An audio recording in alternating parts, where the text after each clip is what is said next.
श्री कृष्ण ने किए थे 8 विवाह। जानिए उनकी कहानियां। रुक्मिणी विदर्भ राज्य का भीष्म नामक एक वीर राजा था।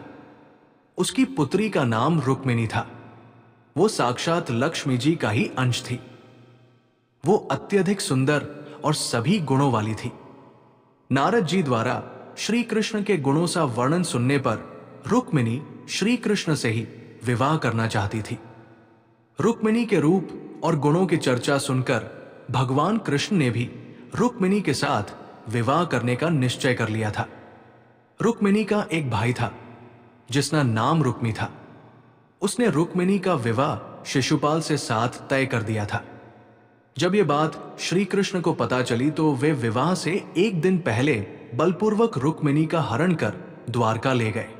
द्वारका पहुंचने के बाद श्री कृष्ण और रुक्मिणी का विवाह किया गया। जाम्बवती सत्राजित नामक एक यादव था। उसने भगवान सूर्य की बहुत भक्ति की, जिससे खुश होकर भगवान ने उसे एक मणि प्रदान की थी। भगवान कृष्ण ने सत्राजित को वो मणि राजा उग्रसेन को भेंट करने को कहा, लेकिन सत्राजित ने उनकी बात नहीं मानी और मणि अपने पास ही रखी। एक दिन सत्राजित का भाई प्रसेन उस मणि को लेकर जंगल में शिकार करने गया। वहां एक शेर ने प्रसेन का वध करके वो मणि छीन ली और अपनी गुफा में जा छिपा। कुछ दिनों बाद ऋक्षराज जाम्बवंत ने शेर को मारकर वो मणि अपने पास रख ली। सत्राजित ने मणि चुराने और अपने भाई का वध करने का दोष श्री कृष्ण पर लगा। इस दोष के मुक्ति पाने के लिए श्री कृष्ण उस मणि की खोज करने के लिए वन में गए। मणि की रोशनी से श्री कृष्ण उस गुफा तक पहुंच गए जहां जाम्बवंत और उसकी पुत्री जाम्बवती रहती थी। श्री कृष्ण और जाम्बवंत के बीच घोर युद्ध हुआ। युद्ध में पराजित होने पर जाम्बवंत को श्री कृष्ण के स्वयं विष्णु अवतार होने की बात पता चली। श्री कृष्ण का असली रूप जानने पर जाम्बवंत ने उनसे क्षमा मांगी और अपने अपराध का प्रायश्चित करने के लिए अपनी पुत्री जाम्बवती का विवाह श्री कृष्ण के साथ कर दिया। सत्यभामा मणि लेकर श्री कृष्ण द्वारका पहुंचे। वहां पहुंचकर श्री कृष्ण ने वो मणि सत्राजित को दी और खुद पर लगाए दोष को गलत साबित किया। श्री कृष्ण के निर्दोष साबित होने पर सत्राजित खुद को अपमानित महसूस करने लगा।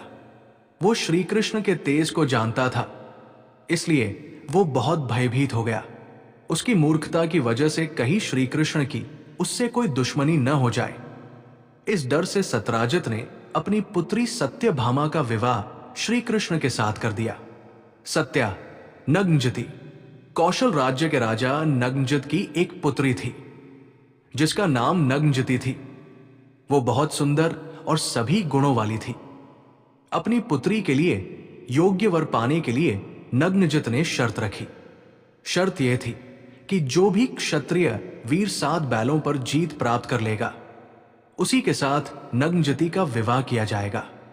एक दिन भगवान कृष्ण को देख नग्नजिति उन पर मोहित हो गई और मन ही मन भगवान कृष्ण से ही विवाह करने का प्रण ले लिया। भगवान कृष्ण ये बात जान चुके थे। अपनी भक्त की इच्छा पूरी करने के लिए भगवान कृष्ण ने 7 बैल को अपने वश में करके उन पर विजय प्राप्त की। भगवान का ये पराक्रम देखकर नग्नजित ने अपनी पुत्री का विवाह भगवान कृष्ण के साथ। कालिंदी एक बार भगवान कृष्ण अपने प्रिय अर्जुन के साथ वन में घूम रहे थे। यात्रा की थकान दूर करने के लिए वे दोनों यमुना नदी के किनार जाकर बैठ गए। वहां पर श्री कृष्ण और अर्जुन को एक युवती तपस्या करती हुई दिखाई दी। उस युवती को देखकर अर्जुन ने उसका परिचय पूछा। अर्जुन द्वारा ऐसा पूछने पर उस युवती ने अपना नाम सूर्यपुत्री कालिंदी बताया। वो यमुना नदी में निवास करते हुए भगवान विष्णु को पति रूप में पाने के लिए तपस्या कर रही थी। ये बात जानकर भगवान कृष्ण ने कालिंदी को अपने भगवान विष्णु के अवतार होने की बात बताई और उसे अपने साथ द्वारका ले गए। द्वारका पहुंचने पर भगवान कृष्ण और कालिंदी का विवाह किया गया। लक्ष्मणा ने देवर्षि नारद से भगवान विष्णु के अवतारों के बारे में कई बातों सुनी थी। उसका मन सदैव भगवान के स्मरण और भक्ति में लगा रहता था।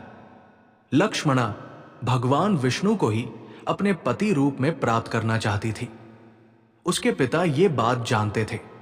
अपनी पुत्री की इच्छा पूरी करने के लिए उसके पिता ने स्वयंवर का एक ऐसा आयोजन किया जिसमें लक्ष्य भेद भगवान विष्णु के अवतार श्री कृष्ण के सिवा कोई दूसरा न कर सके। लक्ष्मणा के पिता ने अपनी पुत्री के विवाह उसी वीर से करने का निश्चय किया जो कि पानी में मछली की परछाई देखकर मछली पर निशाना लगा सके। शिशुपाल, कर्ण, दुर्योधन, अर्जुन कोई भी इस लक्ष्य का भेद न कर सका। तब भगवान कृष्ण ने केवल परछाई देखकर मछली पर निशाना लगाकर स्वयंवर में विजयी हुए और लक्ष्मणा के साथ विवाह किया। मित्रविंदा, अवंतिका, उज्जैन की राजकुमारी मित्रविंदा के विवाह के लिए स्वयंवर का आयोजन किया गया था। उस स्वयंवर में मित्रविंदा जिसे भी अपने पति रूप में चुनती उसके साथ मित्रविंदा का विवाह कर दिया जाता। उस स्वयंवर में भगवान कृष्ण भी पहुंचे। मित्रविंदा भगवान कृष्ण के साथ ही विवाह करना चाहती था, लेकिन उसका भाई विंध दुर्योधन का मित्र था, इसलिए उसने अपनी बहन को बल से भगवान कृष्ण को चुनने से रोक लिया। जब भगवान कृष्ण को मित्रविंदा के मन की बात पता चली, तब भगवान ने सभी विरोधियों के सामने ही मित्रविंदा का हरण कर लिया और उसके साथ विवाह किया। भद्रा भगवान कृष्ण की श्रुत कीर्ति नामक एक भुआ कैके देश में रहती थी। उनकी एक भद्रा नामक कन्या थी। भद्रा और उसके भाई भगवान कृष्ण के गुणों को जानते थे, इसलिए भद्रा के भाइयों ने उसका विवाह भगवान कृष्ण के साथ करने का निर्णय किया। अपनी भुआ और भाइयों की इच्छा पूरी करने के लिए भगवान कृष्ण ने पूरे विधि विधान के साथ भद्रा के साथ विवाह किया।